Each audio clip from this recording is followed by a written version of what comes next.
को नरम हो जाएगा। फिर क्या होगा, वो ठंडा करने पर कठोर हो जाएगा, लेकिन वो अपना मूल आकार जो है वो खो सकता है।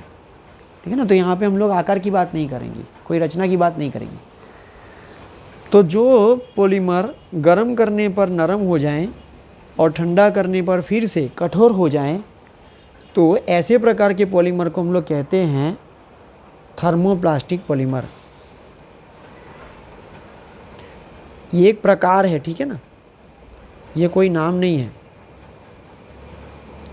तो इसे हम लोग कहेंगे थर्मोप्लास्टिक पॉलीमर। थर्मोप्लास्टिक पॉलीमर की परिभाषा क्या हुई? गर्म करने पर नरम होते हैं और ठंडा करने पर कठोर हो जाते हैं। ठीक है ना। तो पॉलीथीन क्या है? रेखीय अथवा आंशिक शाखीय लंबी श्रृंखला वाले अणु होते हैं। गर्म करने पर नरम हो जाते हैं और ठंडा करने पर कठोर हो जाते हैं, और ये हो जाते हैं थर्मोप्लास्टिक प्रकार के पॉलीमर। अब ये पॉलीथीन को हम लोगों को पढ़ना है, ठीक है।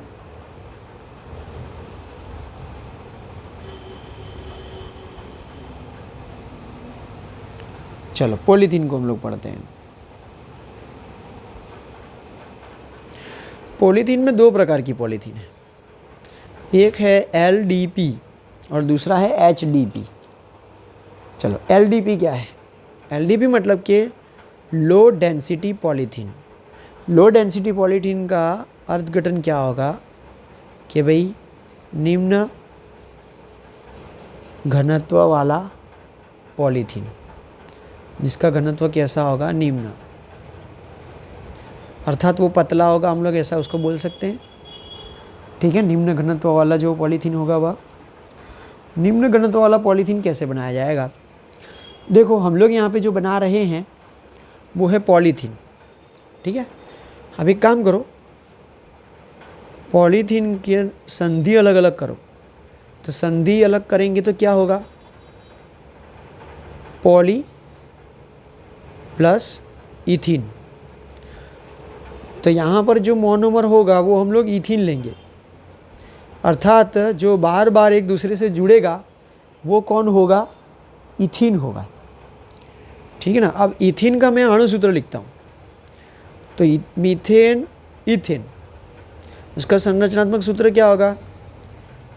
इथीन, डबल बॉन्ड होगा। और संयोजकता के हिसाब से हम लोग हाइड्रोजन रखेंगे तो दो दो हाइड्रोजन हो जाएगा। ठीक है। तो ये हो गया आप लोगों का इथीन। ठीक है। अब बड़ा सा एरो पॉलीमराइजेशन प्रक्रिया होगी। यहाँ पर सामने आपको क्या करना है? जितने परमाणु हैं वो सारे के सारे परमाणु यहाँ रख दो। तो सारे के सारे परमाणु मैंने यहाँ पर रख दिए।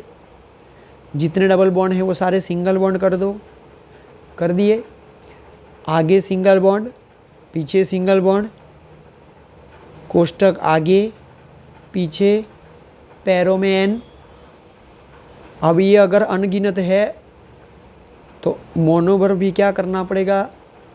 अनगिनत करना पड़ेगा। ये इथीन हमारा मोनोमर था, अब ये हो चुका है पॉलीमर।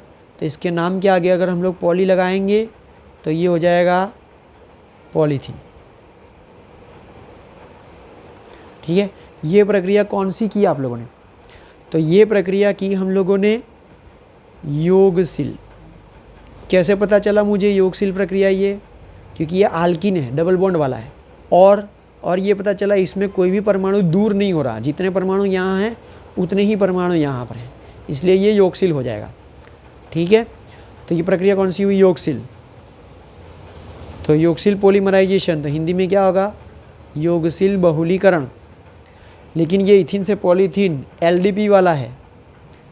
LDP वाले भी हम लोगों को क्या करना पड़ेगा कि हम लोगों को ये काम करना पड़ेगा कि भाई 1000 to 2000 हम लोगों को वातावरणीय दाब लेना पड़ेगा।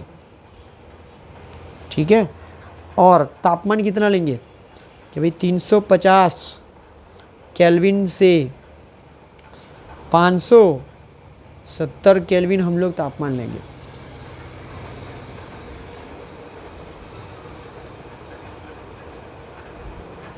ठीक है। कितना? 350 से 570 केल्विन तापमान, अर्थात तापमान अधिक लो और दाब अधिक लो तो जो पॉलीथीन मिलेगा वो निम्न घनत्व वाला पॉलीमर हम लोगों को प्राप्त होगा। बोलो ठीक है। यहाँ पर एक और चीज़ लिखी है कि भाई हाइड्रोजन परमाणु का आयनीकरण होता है तो कभी कभी यहाँ पर शाखीय बंधन भी देखने को मिलता है। तो आप लोग याद कर लेना एलडीपी कब अधिक शाखीय वाला प्राप्त हो सकता है, तो जब हाइड्रोजन परमाणु क्या होगा, उसका आयनीकरण द्वारा वो प्राप्त करेगा। बाकी और कोई चीज़ इसमें खास आप लोगों को ध्यान में रखनी होती नहीं है। चलो अब हम लोग इसका गुणधर्म लिखते हैं। देखो प्रत्येक का हम लोग गुणधर्म, पहले तो हम लोग प्रत्येक की बनावट लिखेंगे, फिर इसका गुणधर्म आएगा और फिर इसका उपयोग आएगा कि वो कहाँ जाए, कहाँ उपयोग होता है। चलो हम लोग गुणधर्म की बात करते हैं। तभी इसके गुणधर्म क्या होंगे। चलो गुणधर्म, तो इसके गुणधर्म क्या है, तो यह पहले रासायनिक रूप से निष्क्रिय होते हैं। तो रासायनिक रूप से क्या होंगे, यह निष्क्रिय होते हैं। देखो कोई भी प्लास्टिक होता है ज़्यादातर रसायनों के प्रति निष्क्रिय ही होता है, ठीक है ना। वो ज़्यादातर रासायनिक प्रक्रिया, किसी के साथ रासायनिक प्रक्रिया करते नहीं है। तो ये जो प्लास्टिक है ना, उसको आप लोग ज़मीन में डांटो या उसके अंदर एसिड भर दो, उसके अंदर बेस भर दो, उसके अंदर लवण भर दो, वो किसी भी रसायन के साथ कोई प्रक्रिया करेगा नहीं। तो ये रासायनिक रूप से क्या हुआ, निष्क्रिय हुआ। दूसरा कि ये कठोर होते हैं, ठीक है ना। तो प्लास्टिक की थैलियाँ क्या हैं, कठोर हैं। दूसरा ये होते हैं लचीले, ठीक है। उनको हम लोग कैसे भी क्या मोड़ सकते हैं, प्लास्टिक की थैली को हम लोग उसको मोड़ के भी रख सकते हैं। नेक्स्ट विद्युत के क्या होंगे बोलो, तो वह विद्युत के कुचालक होंगे, विद्युत का वहन करते। देखो ज़्यादातर जो पॉलीमर होते हैं वो रासायनिक रूप से निष्क्रिय होते हैं। दूसरा विद्युत के कुचालक होते हैं। ये फिक्स है, ये दो गुणधर्म जो है अभी तक हम लोगों ने फिक्स कर दिए। कुछ जो है वो पॉलीमर कठोर हो भी सकते, नहीं भी हो सकते, कुछ पॉलीमर लचीले हो भी सकते, नहीं भी हो सकते, लेकिन रासायनिक रूप से निष्क्रिय और विद्युत के वो कुचालक, वो सारे के सारे ही होते हैं, ठीक है। चलो अब इनका हम लोग उपयोग देख लेते हैं। इसका उपयोग क्या होगा, तो विद्युत तार पर परत चढ़ाने के लिए, ठीक है ना। तो अगर हम लोग विद्युत के तार पर अगर इसका हम लोग परत चढ़ा देंगे तो वहाँ पर शॉर्ट सर्किट होगा नहीं। इसको हम लोग बोलते हैं इंसुलेशन, ठीक है ना, इंसुलेटर वो हो जाएगा। चलो नेक्स्ट, फिर उसका एक उपयोग होगा, चलो इसका उपयोग होगा बॉटल बनाने के लिए, बोतलें, ठीक है ना। जो पतली बोतल आती है ना पानी पीने वाली, कौन सी हम लोग फ्रीज में रखते हैं, वो नहीं, जो बाहर से मार्केट से ख़रीदते हैं ना 20 वाली, वो उसकी बोतल, उसको हम लोग, हाँ वो ठीक है। चलो अब खिलौने,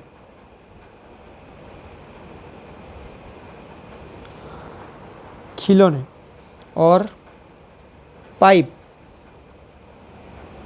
कैसे पाइप, लचीले, ठीक है ना, कुछ मुड़ सकते हैं। आप लोगों ने देखा होगा पाइप, ये पानी छांटने वाली आती है, फिर वो एसी में बाहर जो है वो निकलती है पाइप, अलग अलग तरह की, ठीक है ना। जो हम लोग फिक्स घर में पाइपलाइन फिटिंग करते हैं वो नहीं, ठीक है। बोलो इतना समझ में आया भाई। फिर मैं ज़्यादा पॉलीमर चलाऊंगा तो फिर थोड़ा सा कन्फ्यूजन होगा। तो हम लोग अभी भी योगशील पॉलीमर ही चल रहे हैं, ठीक है, ध्यान रहे। चलो पहले क्या चला पॉलीमर में, एक रिवीजन देख लेते हैं शॉर्ट। पहले तो चैप्टर पॉलीमर बहुलक, पॉलीमर जो है हम लोगों का, आप लोगों के दिमाग में आ गया होगा कि पॉलीमर क्या क्या है, प्लास्टिक, रबड़, ठीक है ना, वो सारी चीज़ें। पॉलीमर जो है वो 2 हिस्सों में बना है, पोली और मर। पोली मतलब अनेक, अनगिनत, मर मतलब हिस्से, अनेक हिस्से एक दूसरे के साथ जुड़ते हुए चले जाते हैं। ठीक है, फिर पॉलीमर के बारे में थोड़ा सा और अभ्यास किया था हम लोगों ने। पॉलीमर को समझना हो तो ये बहुत बड़ा ही विषय है, इसलिए उसको जो है हिस्सों में समझना पड़ेगा, अर्थात उसका वर्गीकरण करना पड़ेगा। पॉलीमर का वर्गीकरण हम लोगों ने जो है वो चालू किया। सबसे पहला वर्गीकरण स्रोत के आधार पर कि पॉलीमर कहाँ से प्राप्त होता है। तो एक तो हम लोग कुदरत से प्राप्त करते हैं, जो वनस्पति और प्राणियों से मिलता है, इनके उदाहरण। वही कुदरत में से प्राप्त हुए पॉलीमर पर हम लोग कुछ प्रक्रियाएं कर उनके गुणधर्मों में परिवर्तन ला देते हैं। तो इस तरह से जो पॉलीमर मिलते हैं वो अर्ध संश्लेषित पॉलीमर हुए। तीसरा संश्लेषित, संपूर्ण रूप से मानव निर्मित। हम लोग कुदरत में से प्राप्त पॉलीमर का इस्तेमाल यहाँ पर करेंगे नहीं। संश्लेषित पॉलीमर बहुत सारे हैं, ठीक है ना, उसकी हम लोग कल्पना भी नहीं कर सकते, बहुत सारे हैं। चलो, तो स्रोत के आधार पर 3 प्रकार हो गया। अब हम लोग देख रहे थे प्रक्रिया के आधार पर। प्रक्रिया के आधार पर 2 प्रकार होते हैं, योगशील और संगणन। फिलहाल हम लोग योगशील पढ़ रहे हैं। योगशील जो है वो छोटा हिस्सा है, संगणन जो है वो बड़ा हिस्सा है। योगशील नाम के ऊपर से ही पता चल रहा है कि बहुत सरल होगा। क्या होता होगा योगशील पॉलीमराइजेशन में, कि जब ये पॉलीमराइजेशन हो रहा होगा तब मोनोमर सिर्फ और सिर्फ जुड़ेंगे, उनके अंदर से कोई परमाणु दूर नहीं होगा। जुड़ेंगे तो कैसे जुड़ेंगे, संयोजकता तो खुलनी चाहिए। संयोजकता कहाँ से लाएंगे खोलने के लिए, तो डबल बॉन्ड इस्तेमाल करेंगे, जिससे उसमें से पाई बॉन्ड जो है वो ब्रेक हो जाएगा और संयोजकता आधी आधी खुल जाएंगी। नया अणु उसमें जो है वो जुड़ता चला जाएगा। योगशील पॉलीमराइजेशन में क्या हो रहा था कि मोनोमर कितने प्रकार के थे, वो एक प्रकार के भी हो सकते हैं, भिन्न भिन्न प्रकार के भी हो सकते हैं। किस में से बनाए गए थे, ज़्यादातर वो आल्किन या अल्केडाइन में से होते हैं। आल्किन बोले तो 1 डबल बॉन्ड, अल्केडाइन बोले तो 1 से अधिक डबल बॉन्ड। उसमें से पहला योगशील पॉलीमर कौन सा लिया हम लोगों ने, पॉलीथीन। पॉलीथीन क्या होता है भाई, कि भाई एक रेखीय होता है, अथवा तो वह आंशिक शाखीय लंबी श्रृंखला वाले अणु होते हैं। रेखीय मतलब कि लंबी एक दूसरे के साथ जुड़ती हुई चली जाती हैं, ना उसमें कोई शाखा हो, या तो थोड़ी थोड़ी जगह पर कहीं पे शाखा भी हो सकती हैं, ठीक है ना। फिर हम लोगों ने पढ़ा थर्मोप्लास्टिक पॉलीमर क्या होता है, कि भाई ये पॉलीथीन को जब हम लोग गर्म करते हैं तो नरम होता है, ठंडा करते हैं तो कठोर हो जाता है। वो कैसा प्रकार है, तो वो एक थर्मोप्लास्टिक प्रकार का पॉलीमर है। ज़्यादातर जो पॉलीमर होते हैं वो थर्मोप्लास्टिक प्रकार के ही पॉलीमर होते हैं, जिनको गर्म करने पर नरम होंगे और ठंडा करने पर वो कठोर हो जाएंगे, मूल आकार में वापस आएंगे, ऐसा हम लोग नहीं बोलते, ठीक है। चलो, कुछ ही योगशील पॉलीमर में पहला पॉलीथीन। पॉलीथीन में भी 2 प्रकार हैं, एक निम्न घनत्व वाला और दूसरा उच्च घनत्व वाला। दरवाजा बंद कर दे। निम्न घनत्व वाला पहले देख रहे हैं। निम्न घनत्व वाला और उच्च घनत्व वाले पॉलीथीन में क्या अंतर होगा, तो अंतर होगा सिर्फ दाब और तापमान, ठीक है ना। ताप और दाब अगर आप लोग अधिक लोगे तो कम घनत्व वाला मिलेगा, दाब और ताप दोनों कम लेंगे तो अधिक घनत्व वाला मिलेगा। देखते हैं निम्न घनत्व वाला, LDP, low density polymer, polythene, ठीक है ना। निम्न घनत्व वाला पॉलीथीन देखो, ये जो योगशील पॉलीमर है ना, उनके पॉलीमर के नाम जो है वो सरल तरीके से बनाए गए होते हैं, ठीक है ना, कि भाई उनके आगे से, नाम के आगे से पॉली निकाल दो तो मोनोमर मिल जाएगा। जैसे पॉलीथीन में से पॉली निकाल दिया तो मोनोमर मिल गया इथीन। इथीन आप लोगों को आना चाहिए, 2 कार्बन के बीच में डबल बॉन्ड इथीन होता है। हम लोगों ने क्या कर दिया, वहाँ पर एरो करके सारे के सारे परमाणु लिख दिए, कोई परमाणु दूर नहीं होता है, ठीक है ना। सारे डबल बॉन्ड को क्या कर दिया, सिंगल बॉन्ड कर दिया। आगे सिंगल बॉन्ड, पीछे सिंगल बॉन्ड, आगे बॉक्स, पीछे बॉक्स, कोष्टक पूर्ण करके पैरों में n, तो मोनोमर भी क्या हो जाएगा, मल्टीप्लाई बाय n हो जाएगा, क्योंकि मोनोमर जो है वो कितनी बार होता है, असंख्य अनगिनत बार होते हैं, ठीक है। अब बताओ कि बहुलीकरण कौन सा हुआ, योगशील प्रकार का। कैसे पता चला, एक तो डबल बॉन्ड था, दूसरा कोई अणु या परमाणु दूर नहीं हुआ, इसलिए ये योगशील बहुलीकरण प्रकार का है। अच्छा, आप लोगों ने LDP बनाया तो तापमान और दाब कितना लिया, तो आपको याद रखना पड़ेगा। यहाँ पर हम लोग दाब 1000 से 2000 और तापमान 350 से 570। अब हम लोग क्या करेंगे, तो यहाँ पर जितने भी हम लोग पॉलीमर लिखेंगे उसकी पहले बनावट, फिर उसके गुणधर्म और फिर उसके उपयोग लिखेंगे, ठीक है ना। तो यहाँ पे गुणधर्म 2 तो फिक्स है, रासायनिक रूप से निष्क्रिय, विद्युत के कुचालक, तीसरा यहाँ पर ये थोड़े से कठोर हो सकते हैं, और चौथा लचीले भी ये होते हैं, ठीक है ना। उनको मोड़ कर हम लोग कहीं भी रख सकते हैं। उपयोग तो आप लोगों को जो याद आया यहाँ पर लिख सकते हो। विद्युत तार के ऊपर परत चढ़ाने के लिए, बोतलों जो स्क्वीज बॉटल होती हैं जिनको हम लोग दबा सकते हैं, खिलौने, और पाइप बनाने के लिए। पाइप कैसी? लचीले। तो हम लोग जो है वो आज जो है वो यहाँ तक हम लोग रखते हैं। कोई किसी को कुछ पूछना है भाई? चलो नेक्स्ट, इसमें दूसरा HDP, हाई डेंसिटी, उच्च घनत्व वाला पॉलीथीन। High density polythene. देखो, पॉलीमर मत नाम लिखना, ध्यान रखना। पॉलीमर तो हम लोग पढ़ रहे हैं, पूरा चैप्टर है। अभी हम लोग पॉलीमर में योगशील पॉलीमर चल रहे हैं, और योगशील पॉलीमर का ये उदाहरण है पॉलीथीन। पॉलीथीन के दो उदाहरण हैं, निम्न घनत्व वाला और उच्च घनत्व वाला। चलो, सभी के लिए पूरी प्रक्रिया जो है वो सेम टू सेम है। हम लोग यहाँ पे पॉलीथीन में से पॉली निकाल देते हैं तो इथीन,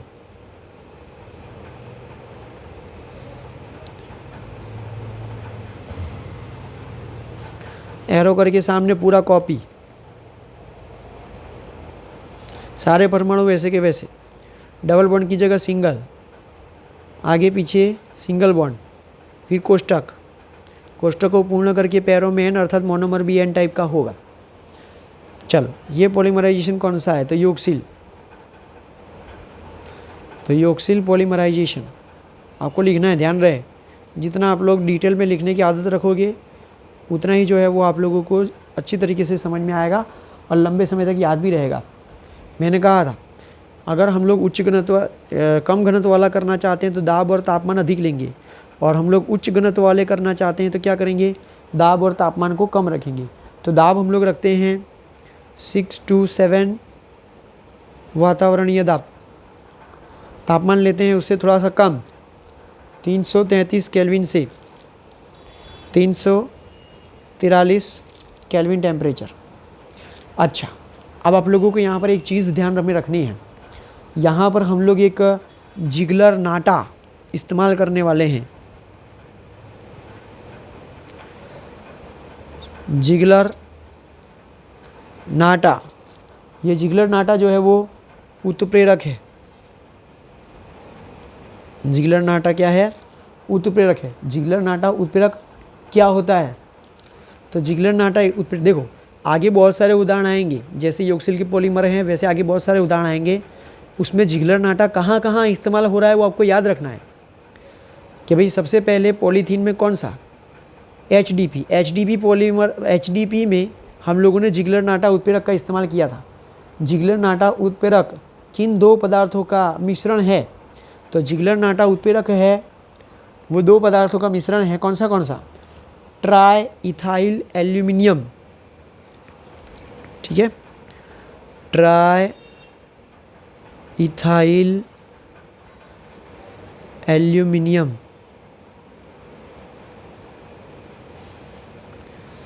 ठीक है, इसको हम लोग ऐसे लिख सकते हैं,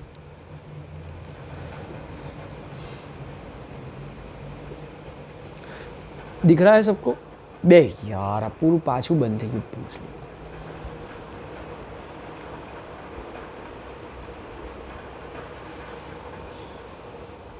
अब आप लोगों को ध्यान रखना है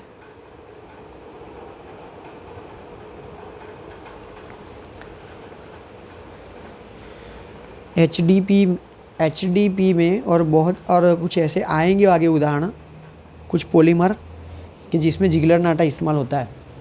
जिगलर नाटा दो पदार्थों का मिश्रण है, ट्राई इथाइल एल्यूमिनियम, ये रहा पहला ट्राई इथाइल एल्यूमिनियम, और दूसरा है टिटेनियम क्लोराइड।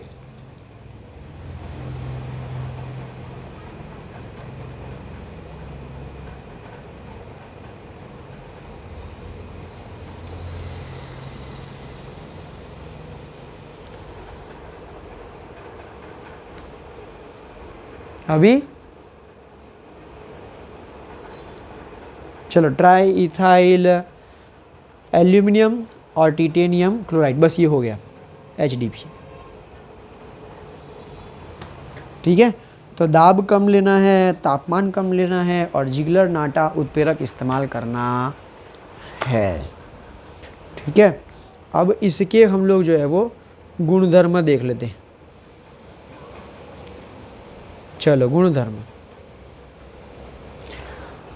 तो गुणधर्म क्या क्या होंगे? नहीं दिखेगा ना, छोटा अक्षर लिख रहा हूं इसलिए ना,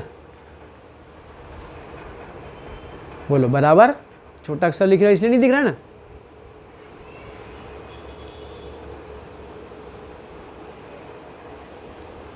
चलो गुणधर्म अब दिखा?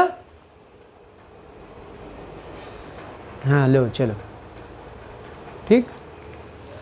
चलो गुणधर्म, तो गुणधर्म कौन से होंगे? देखो दो गुणधर्म आप लोगों को याद रहे, दो गुणधर्म तो याद होने चाहिए ना। चलो ये जो होंगे वो सिर्फ और सिर्फ रेखीय होंगे। कैसे होंगे? रेखीय, इसमें कोई भी जो है वो शाखा देखने को मिलेगी नहीं। दूसरा, रासायनिक रूप से क्या होंगे? रासायनिक रूप से निष्क्रिय। बोलो विद्युत के क्या होंगे? बोलो विद्युत के क्या होंगे? हाँ कुचालक होंगे, तो वो तो आ गया। चलो विद्युत के कुचालक। चलो अब यहाँ पर ये कठोर और लचीले थे, यहाँ पर क्या होंगे? कठोर और सख्त।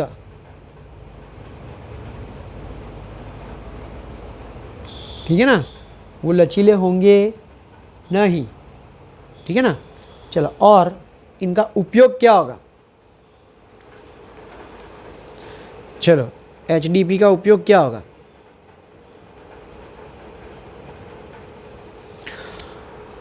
तो हम लोग बना सकते हैं बाल्टी, टब, क्या बोलते हैं हिंदी में बाल्टी को? फिर कचरा पेटी, कूड़ादान, बॉटल, कौन सी बॉटल? जो फ्रीज में रखते हैं ना हम लोग, मजबूत बॉटल, हाँ वो। चलो दूसरा पाइप, कौन सी पाइप? जो हम लोग उसको फिटिंग करवाते हैं वो पाइप। ठीक है ना, फिक्स करवा देते हैं। कोई भी पाइप हो सकती है, पानी की पाइप हो सकती है, गटर की पाइप हो सकती है। ठीक है ना। तो ये हो गया आप लोगों का HDP। तो योगशील पॉलीमर में पहला उदाहरण पॉलीथीन। पॉलीथीन में दो प्रकार के पॉलीथीन ये पूर्ण होता है।